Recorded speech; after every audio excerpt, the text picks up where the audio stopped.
Hello, Orchard Archivers, and thanks so much for tuning in to another episode of the Caramel Apples Podcast. I'm Kennedy Rizzo, And I'm Cooper Lee. and this week we're going to take an intriguing look back over the life and career of renowned actor Michael Keaton, where we'll do a deep dive into the many shining highlights of this most relatable and talented actor. Are you ready for this week's Orchard Trek? Let's dive in.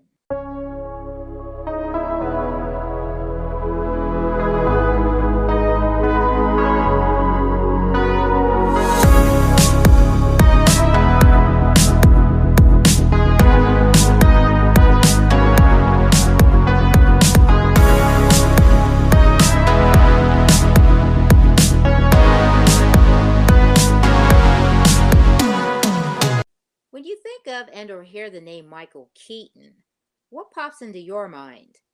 There's no doubt a rush of his numerous cinematic works.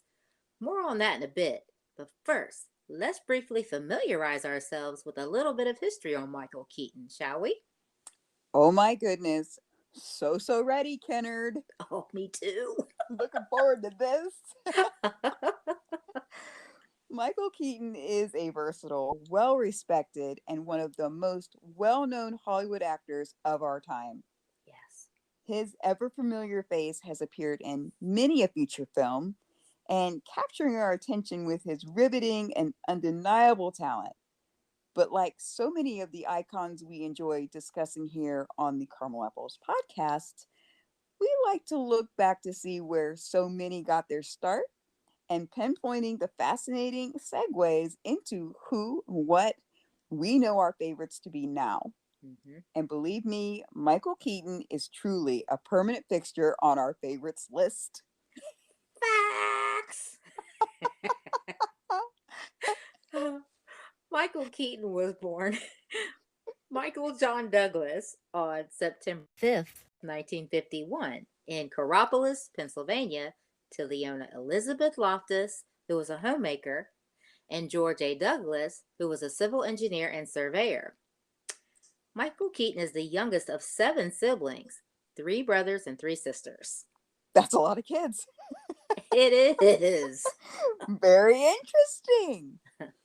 I bet with six other siblings that there was never a dull moment. Oh, never, never. I know there was never a dull moment, and there was only three of us.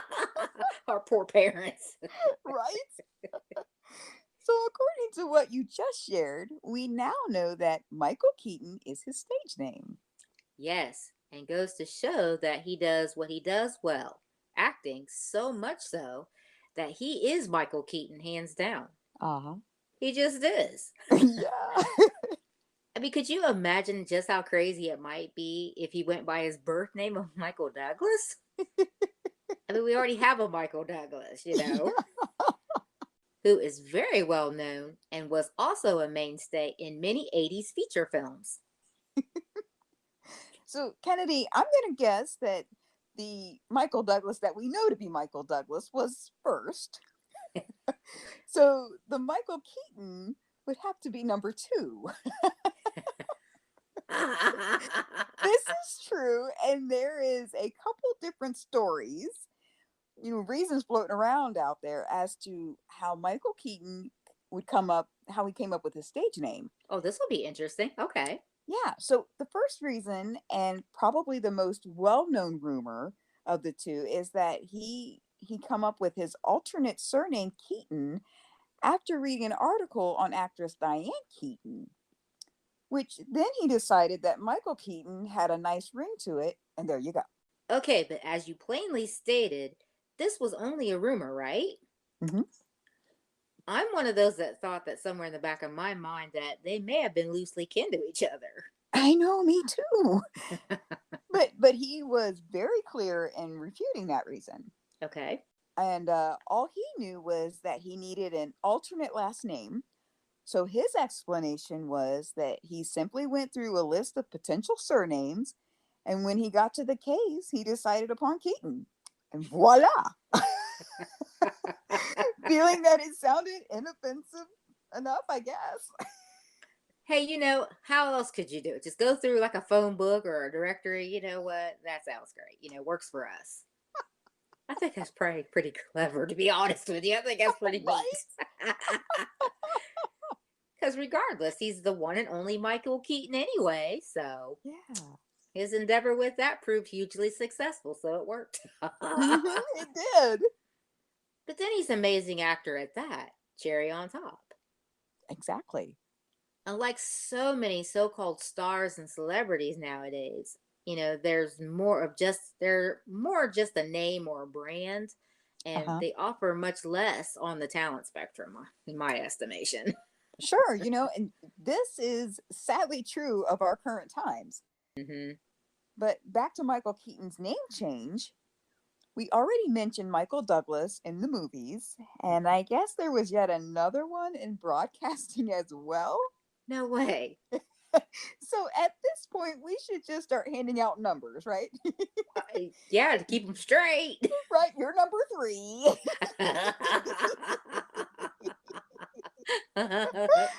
So, fun fact, while Michael Keaton readily uses his stage name connected to his projects and Hollywood side, it's interesting that he's never officially or legally changed his name to Michael Keaton.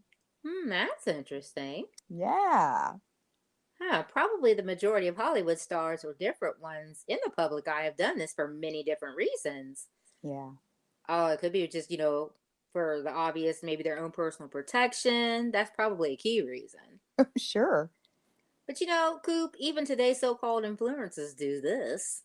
Yes. The new 21st century brand of celebrities. It's the influencers for sure. Right? Hey, it all works, right? It does. It is a new era. So the $1 million question is, what is in a name? Apparently, a lot. Show is. So let's get into some of his early history in order to see a steady buildup or crescendo to what we know and are most familiar with who Michael Keaton is. I'm ready. This is truly a fascinating episode this week. I am so excited. Oh, me too, Coop. This was a highlight. Yes. So Michael Keaton studied speech for 2 years at Kent State University, where he appeared in plays. Uh-oh, there's a touch of the acting bug manifesting itself. It certainly is. But after his stint at university, he decided to go back to Pennsylvania to pursue his career. We know and are most familiar with Michael Keaton's works in many of his feature films. But like attempting to climb up a flight of steps to eventually get to the top, that means there's usually that starting point to get that proverbial ball rolling. Yeah, indeed. Michael Keaton in the beginning tried his hand at stand-up comedy, but at that time proved unsuccessful. It was a wah-wah. Oops. But that opportunity led him to a cable station where he, for a while, worked as a TV cameraman there. Oh, see, he's climbing those steps. Yeah. Go on. Well, while he was doing his cameraman stint, it is then he realized that it might be cool undertaking, to go work in front of the cameras instead.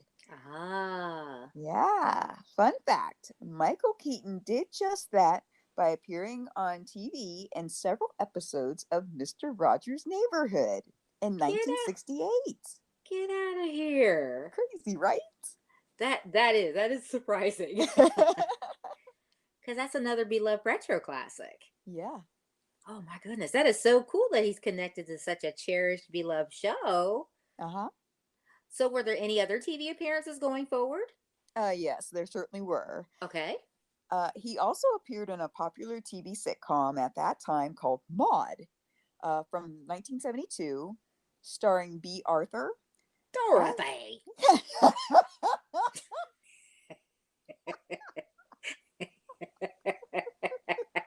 Sorry. I couldn't resist. it's all good.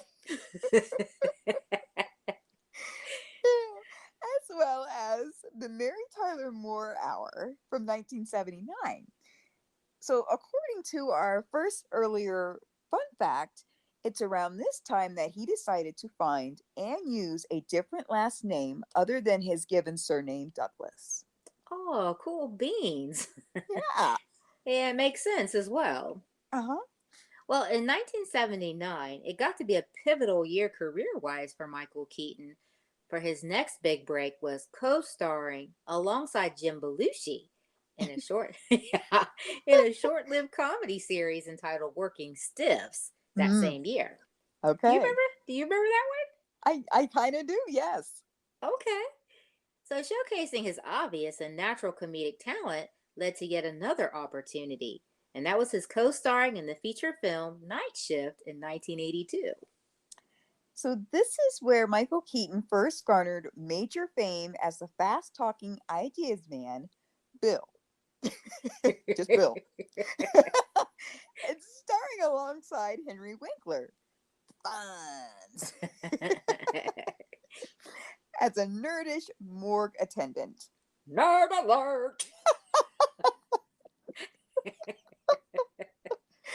Like, I've never had the opportunity to personally see this movie, but just in how they described his performance in this, I can literally visualize this because he has that quirky, in, inventive it factor when he gets into his character. Oh yeah, and like you said, it's so easy to actually visualize this in your mind's eye. Oh, yeah. Also embracing his natural comedic prowess, Michael Keaton went on to star in Mr. Mom, Mm, which we both liked and saw from 1983, yes. Johnny Dangerously in 1984, and a much more familiar entry, that of Beetlejuice in 1988. And Gun Ho. You cannot forget Gun Ho. I'm sorry, Coop. You're right. We can't forget Gung Ho. Yes, and that came from 1986. Great movie right there. And Michael Keaton's performance in it did not disappoint. Another one of our personal favorites to watch, and we have no problem watching this ultra enjoyable, carefree movie on repeat, is The Dream Team from 1989. The Dream Team was epically funny. It was. You know, we probably could and should do a whole standalone segment on it. What do you think? Oh, I'd be up for it. I'm game. It fits our parameters. And our humor. Yes. The laughs in the Dream Team come fast and often and hard. You can't go wrong watching four certifiable nut jobs running loose in New York City. Facts. Oh goodness, that movie is great. And Michael Keaton's performance in it truly makes its mark, and he shines. He does.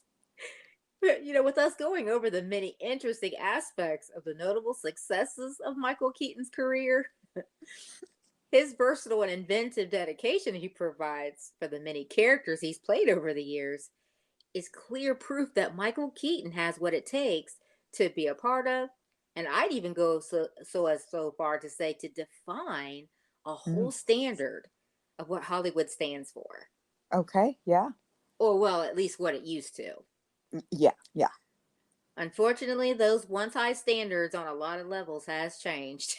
Yeah, and that's why we love and cherish our beloved retro classics so much. Oh yeah. And, Michael Keaton's many works are a huge staple in our personal collections, glad to say. Oh, I'm with you on that, Coop. When we think about most things of the late 80s concerning nostalgia, those memories usually bring a smile to our faces. Well, the same probably could be said for Michael Keaton because it was in the late 80s. 1988 to be exact. That's right. True, Coop. It was in 1988 that he, at this point, starred in two major influential and unconventional roles, which Mhm. forever changed how audiences saw him, image wise.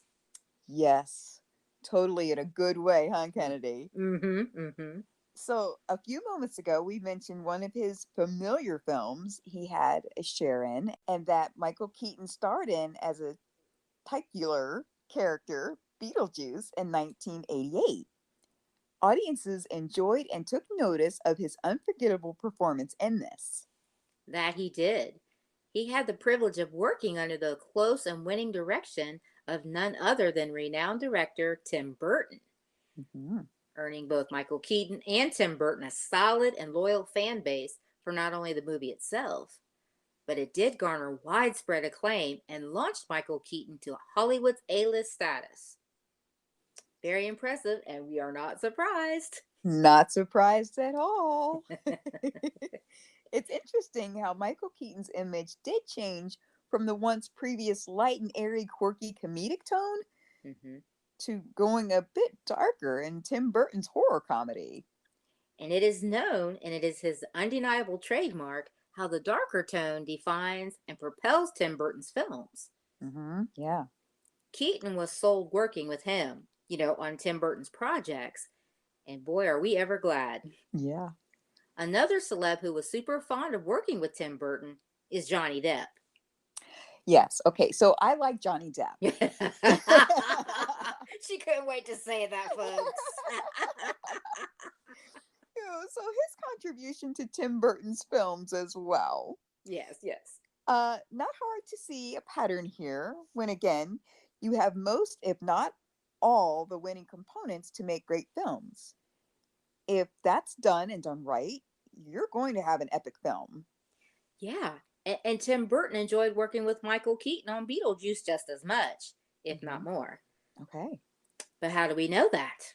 Well, due to his performance in Beetlejuice, this opened the doors to Michael Keaton's being part of retro nostalgic history by starring in his most defining career role to date. Drum roll, please.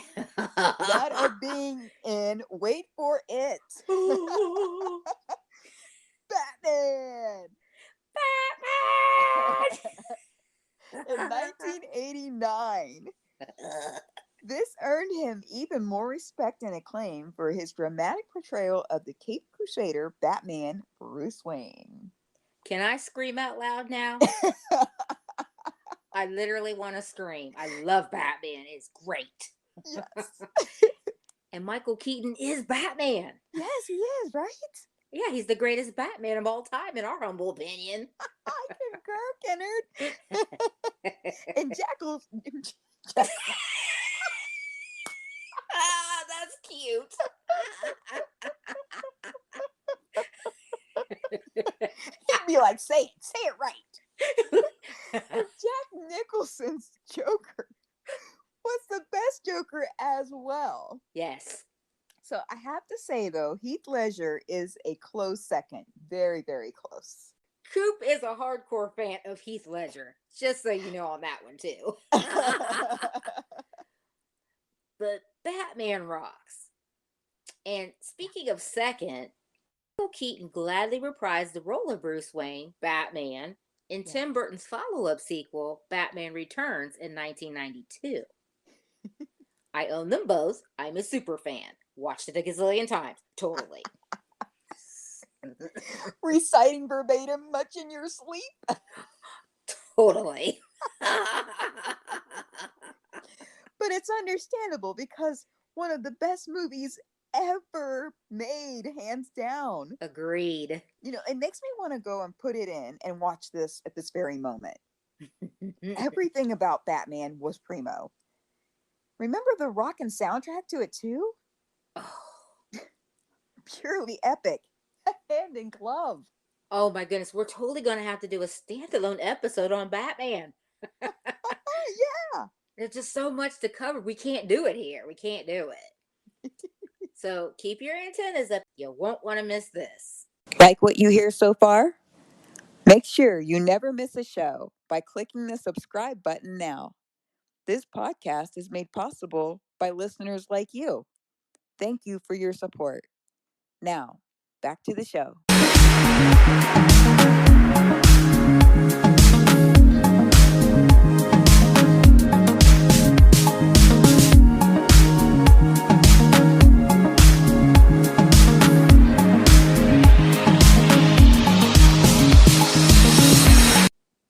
That's That's right. You could say that again. But really, after Michael Keaton's performance in Batman, this really defined and solidified the true scope and range he has in acting, as he's easily moved between movie genres. He really does have a versatile acting range. Mm-hmm. Thank goodness he's made the leap early on in his career to move from behind the camera to out in front of it. Mm-hmm. Yes, thank goodness. We give a collective thank you, Mr. Keaton. Wise move. We are truly loyal and forever fans. Yes. Some folks out there weren't as happy, supportive, or pleased with Michael Keaton as Batman. Oh, shame on them. Yeah, they've got no taste, apparently. Yeah, it's like, who are these people? Yes, but although we shamelessly disagree with this notion, we will and promise to get more in depth on that here on a future episode on Batman right here on the Caramel Apples podcast. Oh my goodness, so can't wait for that. I know. Yeah, that will be a lively discussion indeed. Quite the understatement, Kennedy. So, just a couple brief thoughts on Michael Keaton's personal life. He was married to Carolyn McWilliams from 1982 to 1990 when they parted ways in divorce. Mm. They have one grown son together named Sean Douglas. So, if his ex spouse's name rang a bell or sounds somewhat familiar to you, then that, my friend, means that you're on the right track. Ooh. Fun fact: did you know that Miss Carolyn McWilliams starred in the late 70s TV sitcom Benson and also on soap? But she's most notably recognized from Benson. That's pretty cool. Mm-hmm. Although she and Michael Keaton divorced in 1990, sadly, another tragedy hit when she passed away in 2010. Mm. Yeah, no doubt Michael Keaton had a most special place in his heart for her. And apparently, he had a type when it came to attraction and romantic interest and such. You may or may not know that his ex partner, Carolyn McWilliams, was an attractive brunette. Well, now, that gives you a hint of his type. Okay. Fun fact: did you know that he briefly dated Courtney Cox of Friends fame from 1989 to 1995? Did he really? Yeah. And Okay. another fun fact: Michael Keaton is also a huge fan of Katy Perry. Oh my goodness, yes. That is an interesting fun fact. Wow. So didn't know either one of those. Okay. But it is clear that he definitely does have a type, and that should be A-okay with us. Yes. Thanks for sharing that. Mm-hmm. So as we know, Michael Keaton has already worked his brilliant talent, his mojo, if you will, throughout the years of his acting, and he's still going strong today.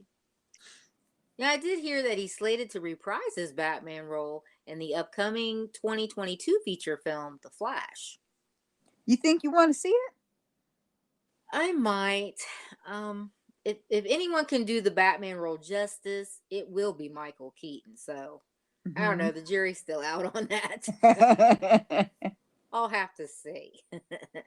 Yeah. Well, how about you, Coop? Well, I'll tell you, because right now my mind is blown because I had no idea that he was even in talks for doing something like that. Oh, okay. Yeah, I didn't know that he was in plays. And, as far as reprising the role, I'll give it a solid most likely. Okay, that's safe. Yeah. So, us not being sure isn't anything to do with Michael Keaton being in it. He'd be the reason why we would. So, Right. yeah, jury's still out.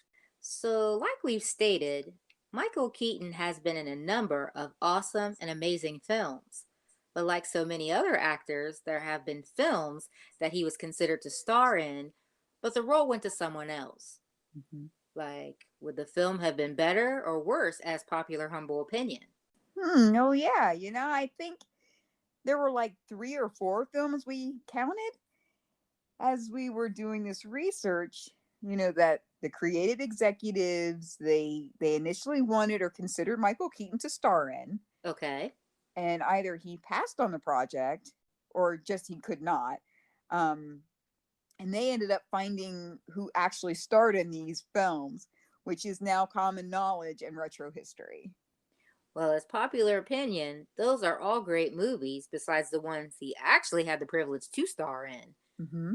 But get this, and it's of no surprise, but Michael Keaton was awarded a star on the Hollywood Walk of Fame on July 28th, 2016. Mm. Now, not surprised that he got one, but it is a little surprising that it didn't happen until 2016. Yeah, that is really interesting. It is, yeah. Uh-huh. It's actors like Michael Keaton that instantly pop into your mind when you think of top talent out there in Hollywood. He's the very essence of what a true movie star is. Oh, yeah.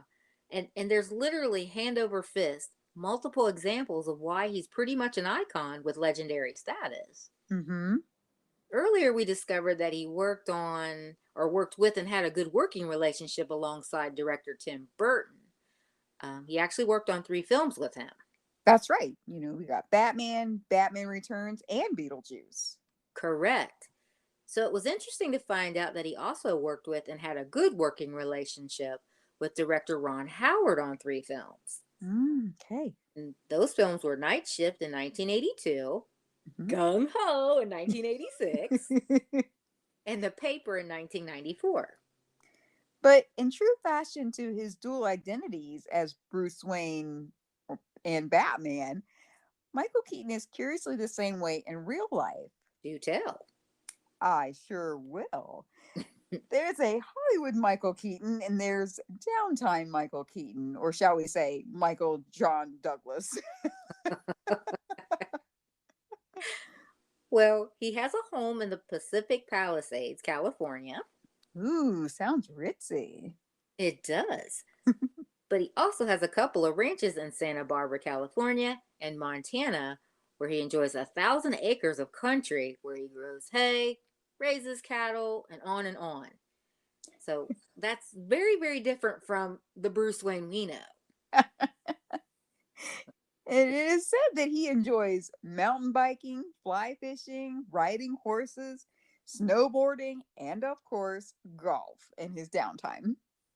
So there was an interesting quote Michael Keaton made that referenced his keeping a healthy balance between Hollywood and reality. Hmm. He said, and I quote, I never saw what I did for a living as who I am. But if there's a job in the world where that can get blurry, this is the one. The line gets really blurry for a lot of people, and for understandable reasons.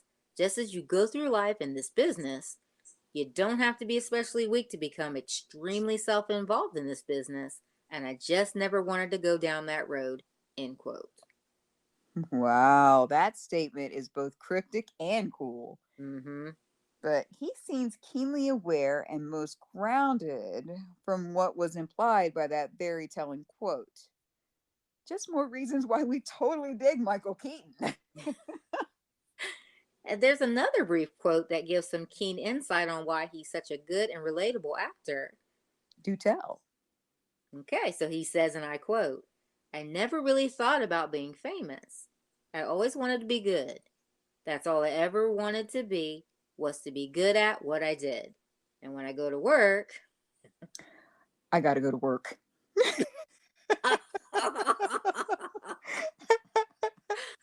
I want to see how good I can get.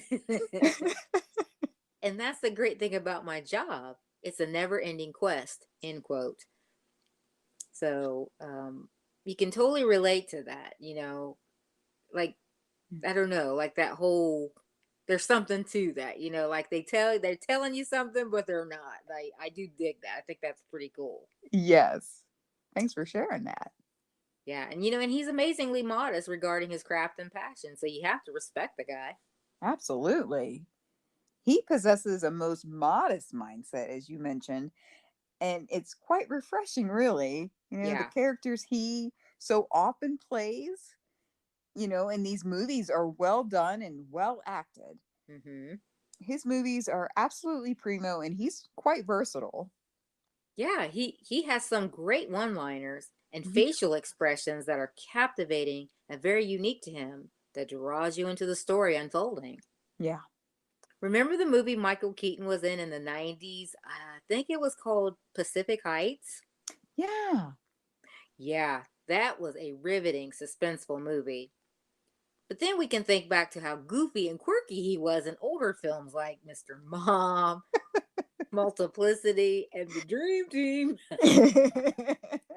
Oh my goodness. So since we mentioned that again, we absolutely love The Dream Team. Yes. I don't know. I feel like I need to pop that one in here soon for my viewing pleasure.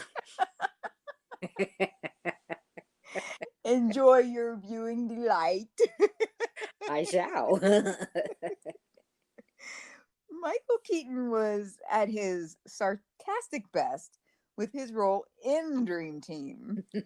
As a guy with massive anger issues, it's easy to empathize with him, especially in the harrowing situations he finds himself in.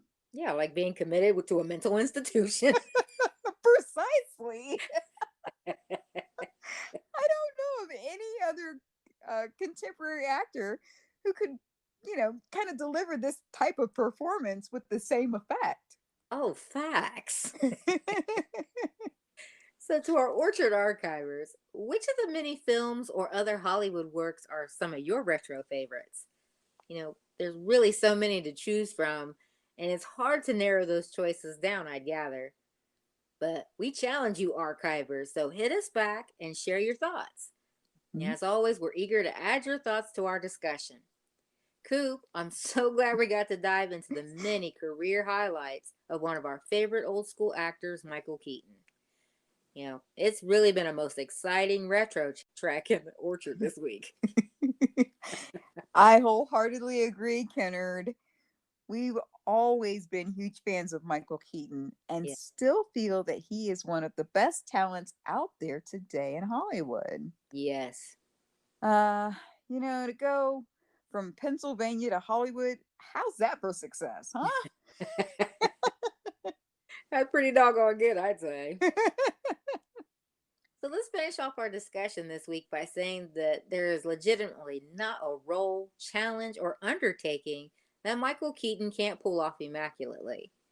If you're interested in seeing or witnessing the proof of this fact, look no further than to his many shining contributions of his extensive acting, not only from the retro past, but he still continues to shine in multifaceted ways even now. Mm-hmm. Launching into acting, Michael Keaton did and still defies the odds. We hope for nothing but the best and continued success for Michael Keaton and look forward to reliving and rewatching, maybe right after this,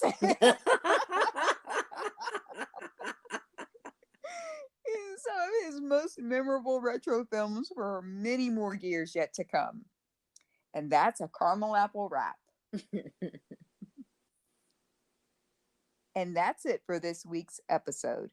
To make sure that you never miss out on another second of our Carmelicious podcasts, meet up with us on Apple Podcasts, Spotify, Google Play, or wherever you get your podcast fix. Bye for now, and thanks so much for listening.